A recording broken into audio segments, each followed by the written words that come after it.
നമസ്കാരം ശ്രീലെ. നമസ്തേ പ്രശാന്ത്. ശ്രീലെ, ഒരു ചെറിയ ഇടവേളയ്ക്ക് ശേഷം നമ്മുടെ കോക്രോച്ച് ജനതാ പാർട്ടി, അതൊരു വ്യവസ്ഥാപിത രജിസ്ട്രേഡ് രാഷ്ട്രീയ പാർട്ടി ഒന്നുമല്ല, കുറെ ആൾക്കാരുടെ ഒരു കൂട്ടം. ആ കൂട്ടം വീണ്ടും ഇതാ അടുത്ത സമരത്തിന് ഇറങ്ങുകയാണ്. ഇപ്പോൾ സോഷ്യൽ മീഡിയയിലൂടെ അവർ ചില പ്രഖ്യാപനങ്ങളൊക്കെ നടത്തിയിരിക്കുകയാണ്. കേന്ദ്ര സർക്കാരിനെതിരെ ഞങ്ങൾ അടുത്ത ഒരു സമരവുമായിട്ട് രംഗത്ത് വരുന്നു. ബുധനാഴ്ചയോ മറ്റോ അവരുടെ ഒരു യോഗം വിളിച്ചിട്ടുണ്ട്. മുംബൈയിലാണ് യോഗം വിളിച്ചിരിക്കുന്നത്.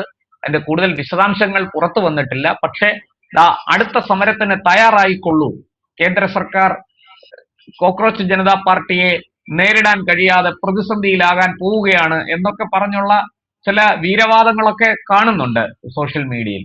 എന്താണ് ഈ കോക്രോച്ച് ജനതാ പാർട്ടി വീണ്ടും ഒരു സമരത്തിന് തയ്യാറായിരിക്കുകയാണോ? എന്താണ് അവരുടെ ഉദ്ദേശം? എന്താണ് അവരുടെ ആവശ്യം? ഇതേക്കുറിച്ച് വ്യക്തമായിട്ട് ഒന്നും വാർത്തകളിലൂടെ മനസ്സിലാകുന്നില്ല. എന്താണെന്ന് ഒന്ന് വിശദീകരിക്കാമോ? പ്രശാന്ത്, ഇവരുടെ ആവശ്യങ്ങൾ എന്ന് പറയുന്നത് സത്യത്തിൽ ഇവരുടെ യഥാർത്ഥ ആവശ്യം കേന്ദ്ര സർക്കാരിനെ അട്ടിമറിക്കുക എന്നുള്ളതാണ്. അത് നമുക്ക് ഇവരുടെ രീതികളിൽ നിന്ന് മനസ്സിലായി കഴിഞ്ഞു. ഇപ്പൊ കോക്രോച്ച് ജനതാ പാർട്ടി ആദ്യമേ തന്നെ ഈ സമരം തുടങ്ങാനിടയായ സാഹചര്യം നമ്മൾ ഓർക്കണം. ഡൽഹിയിലെ അഭിഭാഷകർ സീനിയർ അഡ്വക്കേറ്റ് പദവി ആവശ്യപ്പെട്ടുകൊണ്ട് കോടതിയിലേക്ക് പോകുമ്പോൾ കോടതി ഡൽഹിയിലെ അഭിഭാഷകരെ കളിയാക്കിയതിനെ പിടിച്ചൊരു മൂവ്മെന്റ് ഉണ്ടാക്കുകയും അത് തങ്ങളെ ജസ്റ്റിസ് കളിയാക്കിയതുകൊണ്ടാണ് ഇങ്ങനെ ഒരു മൂവ്മെന്റ് ഉണ്ടായത് എന്ന് പറഞ്ഞ് ആദ്യം മുതൽ തന്നെ ഇവർ ക്രിയേറ്റ് ചെയ്യുന്ന വ്യാജ നറേറ്റീവുകളാണ്. അത്തരം നറേറ്റീവുകൾ ചെറിയ കുട്ടികളുടെ തലയിലേക്ക് അടിച്ചേൽപ്പിക്കുക. അതിനുശേഷം ഏതാണ്ട് കൃത്യമായി കേന്ദ്ര സർക്കാർ തീരുമാനമെടുത്ത് കേന്ദ്ര സർക്കാർ പരീക്ഷ നടത്തി, കേന്ദ്ര സർക്കാർ തന്നെ കണ്ടെത്തി, ക്വസ്റ്റ്യൻ ചോർന്നു എന്ന് മനസ്സിലായപ്പോ പരീക്ഷ നടത്തി, ആ പരീക്ഷ പ്രകാരം അടുത്ത നടപടിക്രമങ്ങളുമായി മുന്നോട്ട് പോവുകയും ആ കൃത്യത്തിൽ പങ്കാളികളായ എല്ലാവരെയും അറസ്റ്റ് ചെയ്യുകയും ചെയ്ത ശേഷം ഇവരെന്തിനാണ് സമരത്തിന് വന്നത്? അപ്പോൾ മുതൽ തന്നെ അപ്പോൾ സത്യത്തിൽ കേന്ദ്ര സർക്കാർ ഇത് മനസ്സിലാക്കുന്നതിൽ പരാജയപ്പെട്ടു പോയി എന്നുള്ളതാണ്. ഇവരുടെ സമര കാരണങ്ങൾ, അല്ലെങ്കിൽ ഇവർ സമരത്തിന് വന്നപ്പോ എല്ലാ സമരങ്ങളെയും പോലെ ആയിരിക്കും ചെറിയ കുട്ടികൾ അല്ലെങ്കിൽ ഈ അഭിജിത് ദീപ്ത എന്ന് പറയുന്ന ഒരാൾ അവിടെ വന്ന് സമരം ചെയ്യുന്നു എന്നതിന് അപ്പുറത്തേക്ക് കേന്ദ്ര സർക്കാർ ആ സമരത്തെ കണ്ടില്ല. അവിടെ ഒരു അണ്ടർ എസ്റ്റിമേഷൻ നടന്നിട്ടുണ്ട്. അവർ എന്ത് ചെയ്തു എന്ന് വെച്ചാൽ ഇന്ത്യയിലെ മുഴുവൻ ജനങ്ങളും, ലോകരാജ്യങ്ങൾക്കും ഇന്ത്യയിലെ മുഴുവൻ ജനങ്ങളും ഈ നരേന്ദ്രമോദി സർക്കാർ ഇങ്ങനെ സ്റ്റേബിൾ ആയി നിലനിൽക്കുന്നത് അവർക്ക് അസ്വസ്ഥരാണ്. രണ്ടു തരത്തിലാണ്. ഇന്ത്യയിലെ ആൾക്കാരാണെങ്കിൽ ഒരു ലോകരാഷ്ട്രം എന്ന രീതിയിൽ സാമ്പത്തിക ശക്തിയായും സ്വാധീന ശക്തിയായും ഇന്ത്യ വളരുന്നതിനെ ഇഷ്ടപ്പെടാത്ത ലോകരാഷ്ട്രങ്ങളുടെ ഒരു കൂട്ടം. നേരെ മറിച്ച് ഒപ്പം ഈ ഒരു തരത്തിലും ഭരണത്തിലെത്താൻ കഴിയാത്തതിന്റെ അസ്ഥിത പേര് നടക്കുന്ന ഇടത് വലത് ജിഹാദി അത്തരത്തിലുള്ള എല്ലാ ടീമുകളും, ഈ രണ്ട് ടീമുകളും കേന്ദ്ര സർക്കാരിനെ സദാ എങ്ങനെയെങ്കിലും താഴെ ഇറക്കണമെന്ന് വിചാരിച്ച് നടക്കുകയാണ്. ഇതിനിടയിൽ പല ആരോപണങ്ങളുണ്ടായി. ഒന്ന്, വോട്ട് ചോരി ആരോപണം ഉണ്ടായി. അതിനു മുമ്പ് വോട്ടിംഗ് മെഷീനുമായി ബന്ധപ്പെട്ട കൃത്രിമം ആരോപിച്ചു. ഇതൊന്നും കൊണ്ടും എവിടെയും വീണ്ടും വീണ്ടും വീണ്ടും ബി ജെ പി ആണ് ഭരണത്തിൽ വരുന്നത്. ഏതാണ്ട് 22ഓളം സംസ്ഥാനങ്ങൾ ബി ജെ പി ഭരണത്തിലെത്തിക്കഴിഞ്ഞു. കേന്ദ്ര സർക്കാർ സ്റ്റേബിളായി മുന്നോട്ട് പോകുന്നു. അഴിമതി ആരോപണങ്ങൾ ഉന്നയിക്കാനില്ല. ഏതെങ്കിലും തരത്തിൽ മറ്റു രീതിയിലുള്ള പ്രശ്നങ്ങളൊന്നുമില്ല. അപ്പോഴാണ് ഈ പറയപ്പെടുന്ന നീറ്റ് ചോർച്ചയെ പറ്റി ഉള്ള വിഷയങ്ങൾ ഉണ്ടാകുന്നത്. പല സംസ്ഥാനങ്ങളിലും PSCയിലെ ചോദ്യപേപ്പർ മനഃപൂർവ്വമായി തന്നെ ഉദ്യോഗസ്ഥരും ഭരണകൂടവും അറിഞ്ഞുകൊണ്ട് തന്നെ ചെയ്ത പ്രവൃത്തികൾക്കൊന്നും ഈ കോക്രോച്ച് ജനതാ പാർട്ടിക്കും ഈ സമരക്കാർക്കും ഒന്നും ഒരു പ്രശ്നവുമില്ല. കേരളത്തിലെ ആലോചിച്ച് നോക്കൂ. ഉദ്യോഗസ്ഥ തലത്തിലും സർക്കാർ തലത്തിലും പോലും ആ ഇടതുപക്ഷ അനുകൂലിയായിട്ടുള്ള ഒന്നാം റാങ്കുകാരന്റെ ഇടതുപക്ഷ അനുകൂലിയായിട്ടുള്ള ആൾ എഴുതിയ പരീക്ഷയിൽ അയാൾ എഴുതാത്ത 20 ചോദ്യം ഒഴിവാക്കിക്കൊണ്ടാണ് ആ പരീക്ഷയിൽ റാങ്ക് ലിസ്റ്റ് ഇട്ടത്. 10 ചോദ്യങ്ങൾ 9 മുതൽ 18 വരെയുള്ള 10 ചോദ്യങ്ങൾ. അപ്പൊ നമ്മൾ ആലോചിക്കേണ്ട എന്താണ്?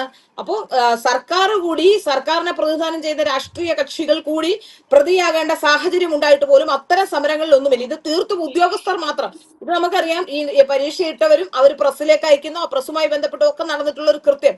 ആ കൃത്യത്തിൽ എന്താണ് സംഭവിച്ചിട്ടുള്ളത്? എങ്ങനെയാണ് സർക്കാരിനെ കുറ്റപ്പെടുത്താൻ കഴിയുക? മാത്രമല്ല, ഇത് മനസ്സിലാക്കിയതും സർക്കാർ ഏജൻസി തന്നെയാണ്. മനസ്സിലാക്കുന്നു, പരീക്ഷ നടത്തുന്നു, വീണ്ടും കുട്ടികൾ കൗൺസിലിംഗുമായി മുന്നോട്ട് പോകുന്നു. ആ സമയത്ത് എങ്ങനെയാണ് ഒരു സമരം ഉണ്ടാക്കാൻ കഴിയുക? അപ്പൊ നമ്മൾ മനസ്സിലാക്കേണ്ട ആ സമരത്തെ അണ്ടർ എസ്റ്റിമേറ്റ് ചെയ്തു എന്നുള്ളത് തന്നെയാണ്. അപ്പോ ഈ വലിയ പ്രശ്നം ഉണ്ടായപ്പോൾ ഈ സമരക്കാർക്ക് വഴങ്ങിക്കൊടുത്തത് ഒരു പ്രധാനപ്പെട്ട പ്രശ്നമായി പോയി എന്നാണ് ഞാൻ മനസ്സിലാക്കുന്നത്.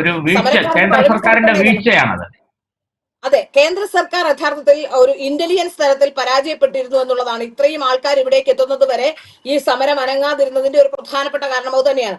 അത് സോനം വാങ്ചുങ് വരികയും നാട്ടിലുള്ള മുഴുവൻ ലോകത്തുള്ള മുഴുവൻ ആൾക്കാരും എന്ന് പറഞ്ഞാൽ ഇത്തരത്തിൽ ഈ പറയപ്പെടുന്ന അരാജകത്വവാദികളും അത്തരത്തിലുള്ള ആൾക്കാരെല്ലാം കൂടി ജന്തർ മന്ദറിലേക്ക് എത്തുകയും ഒക്കെ ചെയ്തപ്പോഴാണ് പ്രശ്നമുണ്ടായത്. ഇപ്പൊ തന്നെ ഇതുമായി ബന്ധപ്പെട്ട് ഇപ്പൊ ഇവരുടെ ആവശ്യം കേസ് എടുക്കരുത് എന്നാണ്. സമരത്തിൽ പങ്കെടുത്ത കോക്രോച്ച് ജനതാ പാർട്ടിയുടെ കുട്ടികൾക്കെതിരെ കേസെടുക്കരുതെന്ന് പറയുന്നത് നമുക്ക് മനസ്സിലാക്കാം. ആ സമരത്തിൽ പങ്കെടുത്ത എല്ലാവർക്കും എതിരെ കേസെടുക്കരുത് എന്ന് പറയുന്നത് എന്തിന്റെ അടിസ്ഥാനത്തിലാണ്?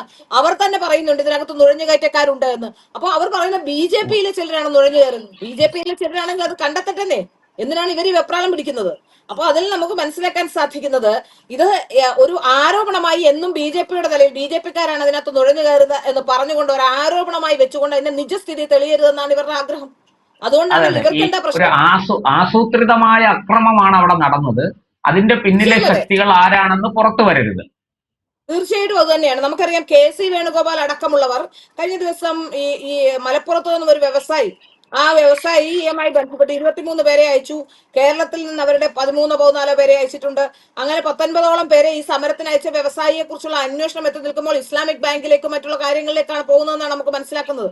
അതുമായി ബന്ധപ്പെട്ട ചില പരാതികൾ സർക്കാരിന് മുമ്പിലുണ്ട്. ഈ സമരത്തിൽ പങ്കെടുത്ത ചില ആൾക്കാർ, ആ ആൾക്കാരെ സംബന്ധിച്ചുള്ള വിവരങ്ങൾ പുറത്തു വരുന്നുണ്ട്. കഴിഞ്ഞ ദിവസമാണ് ജയ്ഷെ ഭീകരനെ സംബന്ധിച്ച് ചില വാർത്തകൾ കൂടി മുന്നോട്ട് വന്നത് ഈ സമരവുമായി ബന്ധപ്പെട്ട്. അപ്പൊ അയാൾ അറസ്റ്റിലായിട്ടുണ്ട്. അയാൾ അറസ്റ്റിലായിട്ടുണ്ട്. അപ്പൊ ഇങ്ങനെയുള്ള ആൾക്കാരെയൊക്കെ പ്രോത്സാഹിപ്പിക്കുന്ന നയം എടുക്കുന്നത് എന്തിനാണ്? അപ്പൊ കോക്രോച്ച് ജനതാ പാർട്ടിയുടെ പിറകിലുള്ള ചിന്ത എന്താണ് എന്നുള്ളതാണ് നമ്മൾ ചിന്തിക്കേണ്ട വിഷയം. അവിടെ തീവ്രവാദ പ്രവർത്തനം അതായത് ആദ്യത്തെ സമരം അവർക്ക് അവസാനിപ്പിക്കേണ്ടി വന്നു. കാരണം സർക്കാർ വഴങ്ങില്ല എന്നാണ് അവർ കരുതിയിരുന്നത്. പക്ഷെ ധർമ്മേന്ദ്ര പ്രധാന്റെ രാജിയോടുകൂടി അവർക്ക് ആ സമരത്തിൽ നിന്ന് പിൻവാങ്ങാൻ അവർ നിർബന്ധിതരായി. തുടർന്ന് ഇപ്പോൾ മറ്റൊരു കാരണം ഉണ്ടാക്കിക്കൊണ്ട് സർക്കാരിനെതിരെ സമരം ചെയ്യാൻ വരുന്നു. വളരെ കൃത്യമായിട്ട് ക്രമസമാധാന നില തകർക്കുക, രാജ്യത്ത് അരാജകത്വം സൃഷ്ടിക്കുക, ഭരണകൂടത്തെ അട്ടിമറിക്കുക, ഇങ്ങനൊരു ലക്ഷ്യത്തോടു കൂടിയാണ് ഈ രണ്ടാം വരവ് എന്ന് നമുക്ക് കരുതാൻ സാധിക്കും, അല്ലെ? രണ്ടാം വരവ് തന്നെയല്ല, ആദ്യത്തെ വരവേ അതിന് തന്നെയായിരുന്നു. കാരണം ആദ്യമായി ഇവർ സമരത്തിന് വരുമ്പോ ഇത് പടിപടിയായാണല്ലോ. ആദ്യം കുട്ടികൾ സമരത്തിന് വരുന്നു, അതിനുശേഷം സോനം വാങ്ചുക് വരുന്നു, അതിനുശേഷം നാട്ടിലുള്ള മുഴുവൻ അരാജകത്വവാദികളും എല്ലാവരും വരുന്നു സമരമുഖത്തേക്ക്. അപ്പൊ ഞാൻ ചോദിക്കുന്നത്, തീവ്രവാദ സംഘടനകൾ എന്ന് തന്നെ പറയാം. ഖാലിസ്ഥാൻവാദികള്, സുഡാപ്പികള്, അർബൻ നക്സലുകള്, ഇവരെല്ലാം ഈ സമരത്തിൽ അണിനിരക്കുന്നത് നമ്മൾ കണ്ടതാണ്. തീർച്ചയായും അത്തരത്തിലുള്ള ആൾക്കാരെല്ലാം ഈ സമരത്തിലേക്ക് വരുന്നുണ്ട്. ആ സമരവുമായി ബന്ധപ്പെട്ട് അതിനുശേഷം ഈ സമരം ഒരിക്കലും ഇവരും പ്രതീക്ഷിച്ചില്ല ധർമ്മേന്ദ്ര പ്രധാൻ രാജിവെക്കുമെന്ന്. അത് തന്ത്രപരമായി BJP അത്തരത്തിലൊരു തീരുമാനമെടുത്തതോടുകൂടി ഇവരുടെ അട്ടിമറി ശ്രമം പാളി. അപ്പൊ അടുത്ത ശ്രമമാണ് കുട്ടികൾക്കെതിരെ പരാതി എടുക്കില്ല എന്ന് നരേന്ദ്രമോദി അവരെ ആക്ഷേപിച്ച കുട്ടികൾക്കെതിരെ ഒരു പരാതിയുമില്ല എന്നും അദ്ദേഹം പറഞ്ഞു. അത് മറയൊക്കെയാണെന്ന് തോന്നുന്നു. കേരളത്തിലെ ജാൻമണി ദാസിനെയൊക്കെ വെറുതെ വിട്ടേക്കുന്നതെന്ന് തോന്നുന്നു. ഇതുവരെ പോലീസ് അതിനെ ഒരു നീക്കവും നടത്തിയിട്ടില്ല. അത് പറയാക്കേണ്ട കാര്യമില്ല. നരേന്ദ്രമോദിയുടെ അമ്മയെ ആക്ഷേപിച്ച 19 വയസ്സുള്ള ഒരു ആളെ കുറിച്ച് അത്തരത്തിലുള്ള ഒരാൾ ചെയ്ത കൃത്യത്തെ ഈ കുട്ടികളുടെ കൃത്യവുമായി കാൽക്കുലേറ്റ് ചെയ്യേണ്ട കാര്യമില്ല. അതിന് കേസെടുക്കുക തന്നെ വേണം. ഇതിൽ നമുക്ക് കേസെടുക്കുകയും നടപടികൾ നീക്കുകയും തന്നെ വേണം. ഇവിടെ നമുക്ക് മനസ്സിലാക്കുന്ന കാര്യം എന്താണ്? യഥാർത്ഥത്തിൽ മനസ്സിലാക്കുന്ന കാര്യം അപ്പൊ ആദ്യമേ തന്നെ ഇവർ വിചാരിച്ചത് ഒരിക്കലും കേന്ദ്ര സർക്കാർ രാജിയിലേക്ക് വരില്ല, എന്നാൽ പിന്നെ ഇത് അട്ടിമറിക്കാമെന്നുള്ള ശ്രമമായിരുന്നു നടത്തിക്കൊണ്ടിരുന്നത്. കേന്ദ്ര സർക്കാർ രാജിയിലേക്ക് വന്ന് ഇവർ പറഞ്ഞ എല്ലാ ആവശ്യങ്ങളും അംഗീകരിച്ചതോടുകൂടി ആ സമരം തീർന്നു. ആ സമരം തീർന്നു പോകുമ്പോഴും വീണ്ടും സമരം ചെയ്യുമെന്ന് അന്ന് മുതൽ തന്നെ ഇയാൾ പറയുന്നുണ്ട്, അഭിജിത്തെ പറയുന്നുണ്ട്, വീണ്ടും ഞങ്ങൾ സമരത്തിനിറങ്ങും, ആർക്കെങ്കിലും എതിരെ പരാതി എടുത്താൽ സമരത്തിനിറങ്ങും. അതിന്റെ ആവശ്യമില്ല. വിദ്യാർത്ഥികളുടെ റെപ്രസെന്റേഷനായി അയാൾ വന്നുവെങ്കിൽ, അയാളുടെ ആവശ്യം വിദ്യാർത്ഥികളുടെ ആവശ്യമാണെങ്കിൽ അയാൾ വിദ്യാർത്ഥികളുടെ കാര്യം മാത്രം പറഞ്ഞാൽ മതി. എന്തിനാണ് നാട്ടിലുള്ള മുഴുവൻ അരാജകത്വവാദികളുടെയും ജാമ്യത്തിന്റെയും ബാക്കിയുള്ള മുൻകൂർ ജാമ്യമൊക്കെ എടുക്കാൻ ഇയാൾ ശ്രമിക്കുന്നത് എന്തിനാണ്? അവരെ ആരെയും അറസ്റ്റ് ചെയ്യരുത്, അവരോട് ഒരു തരത്തിലും മോശമായി പെരുമാറുമെന്ന് പറയുന്നത് എന്തിനാണ്? പിന്നെ ഐശ്വര്യയുടെ കാര്യത്തിലാണെങ്കിൽ നമ്മൾ സാധാരണഗതിയിൽ ഒരു സമരത്തിൽ പങ്കെടുക്കുന്നു, നോൺ വെയിലബിൾ വാറണ്ടുള്ള ആരെ കണ്ടാലും പോലീസ് പിടിച്ചോണ്ട് പോകും. അതിന് പ്രത്യേകിച്ച് കാര്യമൊന്നും പറയേണ്ട കാര്യമൊന്നുമില്ല. അത് ഇതുകൊണ്ട് ഉണ്ടായതുമല്ല. കോടതിയെ കബളിപ്പിച്ച് വാറണ്ട് നിലനിൽക്കുമ്പോൾ തീർച്ചയായിട്ടും അത് നിയമത്തിന്റെ വ്യവസ്ഥയിൽ തെറ്റാണ്. അങ്ങനെയുള്ളവർ വീണ്ടും വീണ്ടും ഇത്തരം സമരങ്ങളിൽ പങ്കെടുക്കുകയും പൊതു രംഗത്ത് നടക്കുകയും ചെയ്യുമ്പോൾ അവർ ഒരു കാരണവശാലും നിയമത്തിന് കീഴടങ്ങുന്നില്ലെങ്കിൽ അവരെ അറസ്റ്റ് ചെയ്യാനുള്ള സംവിധാനം ഉണ്ടാകും. അതുമൊക്കെ വെച്ചുകൊണ്ട് ആർക്കുമെതിരെ കേസെടുക്കരുത് എന്ന് പറഞ്ഞു. കാരണം വീണ്ടും ഒരു സമരം ചെയ്താൽ ഈ സമരം ഡിസ്ട്രാക്റ്റഡ് ആയി പോകാതിരിക്കാൻ വേണ്ടിയാണ് ആർക്കുമെതിരെ പരാതി എടുക്കരുത് എന്ന് പറയുന്നത്. കാരണം പരാതി എടുക്കുമെന്നൊക്കെ വന്നാൽ ഈ മാളങ്ങളിൽ ഒളിച്ചിരുന്ന് തീവ്രവാദ പ്രവർത്തനങ്ങൾ നടത്തുന്നവർക്ക് ഈ ഇതിൽ പങ്കെടുക്കാൻ പറ്റാതെ വരും. അവരാണല്ലോ എന്തും ചെയ്യുന്നവർ. സ്ലീപ്പർ സെല്ലുകളാണ് എന്തും ചെയ്യാൻ ധൈര്യമുള്ളവർ. അപ്പൊ അവരെ ഇവിടേക്ക് കൊണ്ടുവന്നു കഴിഞ്ഞാൽ ഇത്തരത്തിൽ വളരെ ജാഗ്രതയോടുകൂടി കരുതിയാൽ, ജാഗ്രതയോടുകൂടി സർക്കാർ നിൽക്കുകയാണെങ്കിൽ തീർച്ചയായും അത്തരക്കാരെ ഇവിടേക്ക് കൊണ്ടുവരാൻ കഴിയാതെ വരും. സാധാരണക്കാരായ ജനങ്ങൾ കേസും കൂട്ടവും വഴക്കുമാകുമ്പോൾ ഇങ്ങോട്ട് വരാനുള്ള സാധ്യത കുറവാണ്. കുട്ടികൾക്ക് അവരുടെ വിദ്യാഭ്യാസം, ബാക്കിയുള്ള കാര്യങ്ങൾ മുന്നോട്ട് കൊണ്ടുപോകേണ്ടതുണ്ട്. സത്യത്തിൽ ഇനിയൊരു സമരം ഉണ്ടായാൽ, ഇനിയിപ്പോ പ്രത്യേകിച്ച് സമരം ചെയ്യാനുള്ള കാര്യങ്ങളൊന്നുമില്ല, ഇനിയൊരു സമരം ഉണ്ടായാൽ ആ സമരത്തിലെത്തുന്ന മുഴുവൻ പേരെയും അറസ്റ്റ് ചെയ്യണം. കരുതൽ തടങ്കൽ, സമരം ഉണ്ടാക്കാൻ സാധ്യതയുള്ളവരെ കരുതൽ തടങ്കലിൽ വെക്കണം. ഇതൊരു ജൻസി പ്രക്ഷോഭത്തിലേക്ക് എത്തിക്കാൻ വേണ്ടിയുള്ള നീക്കമാണ്. ഇതിൽ ഇടത് വലത് മുന്നണികൾക്കും എല്ലാവർക്കും പങ്കുണ്ടായിരുന്നു. ആ സമരം പൊളിഞ്ഞ സ്ഥിതിക്ക് അടുത്ത പരിപാടിയുമായി അഭിജിത്ത് ദീപ്തി അടക്കമുള്ളവർ വരികയാണ്. ഈ അഭിജിത്ത് ദീപ്തയുടെ അടക്കമുള്ളവരെ അവരുടെ ബാക്ക്ഗ്രൗണ്ട്, അയാൾക്ക് പണം എവിടെ നിന്നാണ് വരുന്നത്, ഇത്രയും ദിവസം സമരം ചെയ്യാൻ, ഡൽഹിയിൽ വന്ന് താമസിക്കാൻ, ഡൽഹിയിൽ വന്ന് ട്രാവൽ ചെയ്യാൻ, ഡൽഹിയിലേക്ക് ഓരോ സ്ഥലത്തു നിന്നും ആൾക്കാരെത്താനൊക്കെ ഉള്ള ആസൂത്രണം എവിടെ നിന്നാണ്? അത് ലോകത്താരും സ്വന്തം പണം മുടക്കി ഒരു സമരത്തിൽ പങ്കെടുക്കാൻ വേണ്ടി മാത്രം ഒരു ജെനുവിനായ കോസാണെങ്കിൽ കൂടി എത്തില്ല എന്നുള്ളതാണ് 90% മനുഷ്യരുടെയും ഒരു മാനസികാവസ്ഥ നമുക്ക് മനസ്സിലാവുന്നു. കാരണം ഒരു സമരം ചെയ്യാൻ പോണ ഏറ്റവും കുറഞ്ഞത് 1 ലക്ഷം രൂപ ജന്തർ മന്ദിറിൽ ഒരു സമരത്തിന് എത്തണമെങ്കിൽ 2 ഫ്ലൈറ്റ് ഫെയർ, അത് കഴിഞ്ഞ് അങ്ങോട്ടും ഇങ്ങോട്ടുള്ള ഫ്ലൈറ്റ് ഫെയർ, അത് കഴിഞ്ഞാൽ പിന്നെ ഫുഡ്, താമസം അടക്കം ഏറ്റവും കുറഞ്ഞത് 1 ലക്ഷം രൂപ വേണം. എങ്ങനെയാണ് ഈ സമരത്തിന് ഇത്രയും പേർ എത്തിച്ചേർന്നത്? ആരാണ് ഇവർക്ക് ഫൈനാൻസ് ചെയ്തിട്ടുള്ളത്? എന്തായിരുന്നു ഇവരുടെ ലക്ഷ്യം? ഇതെല്ലാം അന്വേഷണത്തിൽ തെളിയേണ്ടതാണ്. അതിൽ കേസെടുക്കാൻ പോലും സമ്മതിക്കില്ല. ഉടൻ സമരം തുടങ്ങുമെന്ന് പേടിപ്പിക്കുന്ന എന്തിന്റെ അടിസ്ഥാനത്തിലാണ്? അതെ. അപ്പൊ ഇതിൽ മനസ്സിലാകുന്നത് സമരക്കാരുടെ ആവശ്യം നീറ്റായിരുന്നില്ല, സമരക്കാരുടെ ആവശ്യം ന്യായമായിരുന്നില്ല. കുട്ടികളുടെ ആവശ്യങ്ങൾക്ക് വേണ്ടിയല്ല അവർ സമരം ചെയ്തത്. ഈ അഭിജിത്ത് ദീപ്തെ നമുക്കറിയാം. അതായത് നേരത്തെ ഇത്തരം സമരം ചെയ്ത് പരിചയമുള്ള ആം ആദ്മി, അന്ന് അണ്ണാ ഹസാരയുടെ സമരമായിരുന്നുകൊണ്ടാണ് ആ വിജയിച്ചത്. അന്ന് ഉണ്ടാക്കി വെച്ച ഒരു അഴിമതിരഹിത പ്രതിച്ഛായുള്ളത് കൊണ്ടായിരുന്നു കെജ്രിവാൾ അന്ന് ജയിക്കാൻ സാധിച്ചത്. ഇനിയിപ്പോ കെജ്രിവാളിന് ഇത്തരം സമരങ്ങളിൽ ജയിക്കാൻ സാധിക്കില്ല. കെജ്രിവാളിന്റെ വലം കൈയാണ്. അപ്പൊ നമുക്കറിയാം രാജ്യത്തുള്ള മുഴുവൻ വിഘടന തീവ്രവാദ ശക്തികളും എല്ലാ രാഷ്ട്രീയ പാർട്ടികളും എല്ലാം സർക്കാരിനെ അട്ടിമറിക്കാൻ നടത്തുന്ന നീക്കത്തിനപ്പുറത്തേക്ക് ഈ കോക്രോച്ച് ജനതാ പാർട്ടിയുടെ സമരത്തെ കാണേണ്ടതില്ല. അത് തന്നെയാണ് സംഭവിച്ചുകൊണ്ടിരിക്കുന്നത്. അതിന് കൃത്യമായ നടപടിക്രമങ്ങൾ എടുക്കണം, നിയമനിർമ്മാണം നടത്തണം, കൃത്യമായി ഇത്തരത്തിലുള്ള കാര്യങ്ങൾ ചെയ്യുന്നതിന് കൃത്യമായ അന്വേഷണം പോകണം. ഈ അഭിജിത്ത് ദീപ്തെ അടക്കമുള്ളവരെ അന്വേഷണത്തിന്റെ പരിധിയിൽ തന്നെ കൊണ്ടുവരണം. അതിന്റെ പേരിൽ എന്ത് സമരം ചെയ്താലും കുഴപ്പമില്ല. കാരണം സത്യം പുറത്തു വരണ്ടേ? തീർച്ചയായിട്ടും. എന്തായാലും കേന്ദ്ര സർക്കാർ ശക്തമായ നിയമ നടപടികൾ സ്വീകരിക്കട്ടെ. അല്ലാതെ കുറ്റവാളികളോട് ക്ഷമിക്കുന്ന നയമല്ല വേണ്ടത്. ഈ രണ്ടാമത്തെ സമരത്തിന്റെ കാരണങ്ങൾ ഇപ്പോഴും വ്യക്തമല്ല, അവ്യക്തമായി തുടരുന്നു. പക്ഷെ സർക്കാരിനെതിരെ സമരം ചെയ്യും. അത് എന്തിനു വേണ്ടിയിട്ടാണ് എന്നുകൂടി എല്ലാവരെയും കൂട്ടുമെന്നാ പറയുന്നത്.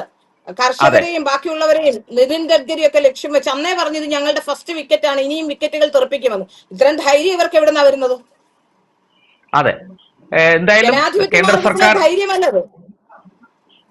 ഇത് ജനാധിപത്യ മാർഗമല്ല. ഇത് ജനാധിപത്യത്തിന്റെ ഒരു മൂടുപടം ഇട്ടുകൊണ്ട് ഒരു ജനാധിപത്യത്തെ മറച്ചുകൊണ്ട് നടത്തുന്ന അതിന്റെ പേരിൽ നടക്കുന്ന സമരാഭാസങ്ങളാണ്. അവർക്ക് കൃത്യമായ ലക്ഷ്യങ്ങളുണ്ട്. അവര് കൃത്യമായി നമ്മുടെ ഭരണകൂടത്തെയും നമ്മുടെ ഈ റിപ്പബ്ലിക് ഓഫ് ഇന്ത്യ എന്ന് നമ്മൾ കരുതുന്ന, അല്ലെങ്കിൽ ഇന്ത്യൻ റിപ്പബ്ലിക്കിനെ അട്ടിമറിക്കാനും വേണ്ടിയിട്ട് നടത്തുന്ന ഒരു നീക്കമാണിത്. ഇത് ഫലപ്രദമായി കണ്ട് ഇതിന് തടയിടാൻ കേന്ദ്ര സർക്കാരിനും മറ്റ് ഇന്റലിജൻസ് ഏജൻസികൾക്കും കഴിയട്ടെ എന്ന് മാത്രമേ നമുക്ക് ഈ അവസരത്തിൽ പറയാൻ കഴിയുള്ളൂ. നന്ദി, നമസ്കാരം.